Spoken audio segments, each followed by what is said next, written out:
Club nights, hip hop steps. పూర్తి వివరాలకు చదవండి రేపటి సాక్షి దినపత్రిక. మేడ్చల్ మల్కాజ్గిరి జిల్లా ఉప్పల్ రామంతపూర్లో మూసీ నాలా పక్కన ఉన్న ఇళ్లు కూల్చివేతకు అధికారులు మార్కింగ్ వేశారు. దీంతో ఆందోళనకు దిగారు పరివాహక ప్రాంతాల వాసులు. రామంతపూర్లో బాలకృష్ణనగర్ కాలనీ, గడ్డి పొలాల ప్రాంతాల ప్రజలు మూకుమ్మడిగా ధర్నాకు దిగారు. తమ జోలుకొస్తే ఊరుకోబోమని, రేవంత్ రెడ్డి ఇంటి ముందు ధర్నా చేస్తామని హెచ్చరించారు.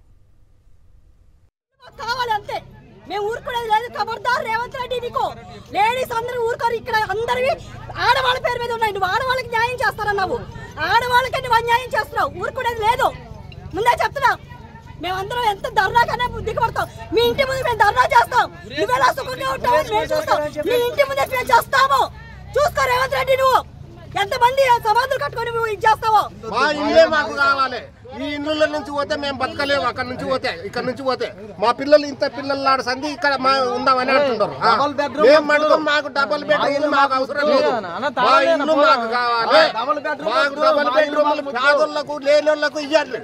ఇప్పుడు బొత్తిగా లేని వాళ్ళు ఉంటారు కదా, వాళ్ళకి ఇవ్వండి. మాకైతే అవసరం లేదు. మేము రిజిస్ట్రేషన్ చేసుకున్న భూములు రూపాయి సంపాదించుకున్నాం. రైతుల దగ్గర మేము కొనుక్కొని, వాళ్ళు ఏ ఊట్లు వేస్తే మేము కొనుక్కొని 20 లక్షలకు 30 లక్షలకు కొనుక్కొని ఈ రోజు మనకి 20 లక్షలు ఎవరు వచ్చారండి? మాకేం తెలుసు? అధికారులు వచ్చారు, వచ్చి మార్క్ పెడతారు మాకు. కాబట్టి అంటే మీరు ముందుగా గ్రహించి మేము ఎలర్ట్గా ఉంటున్నాం. మాకు ఎటువంటి డబుల్ బెడ్రూమ్ కానీ ఎటువంటి మాకు అవసరం లేదు. మా ల్యాండ్ మాకు కావాలి, మా ఇల్లు మాకు కావాలి. ఇక్కడ నీళ్లు కూడా పైకి రాలేదన్న. ఆ రోజు లేని ప్రాబ్లము ఇవాళ మాకు ప్రాబ్లం చేయడం ఇది కరెక్ట్ కాదు.